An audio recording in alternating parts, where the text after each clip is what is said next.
Çınladı alkışlar kör sokaklarda, yankısı kime kaldı?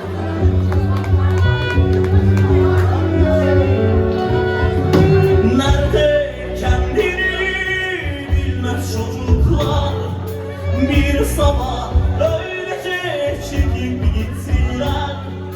Çınladı alkışlar kör sokaklarda, yankısı kime kaldı?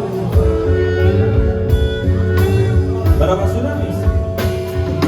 Deniz koydum adını, kederi bende kaldı. Uzak köyler kurdum birbirine.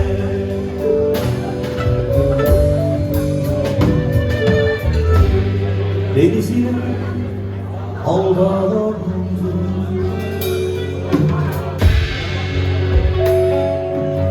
deniz koydum adını, kederi bende kaldı. Uzak köyler kurdum birbirine.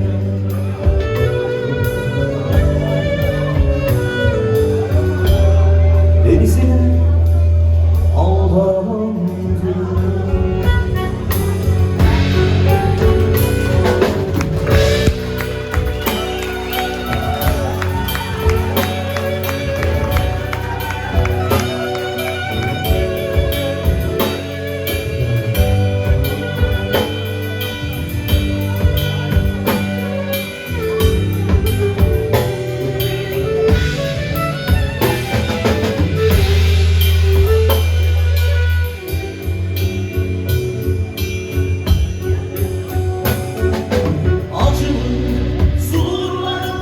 Ateşler yaktık, vuruldu şehirler, soluksuz kaldık.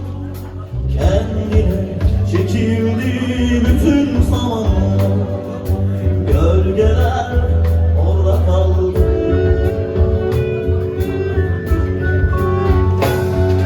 Acının surlarında ateşler yaktık, vuruldu şehirler, soluksuz kaldık. Kendine çekildi bütün zamanlar, gölgeler orada kaldı.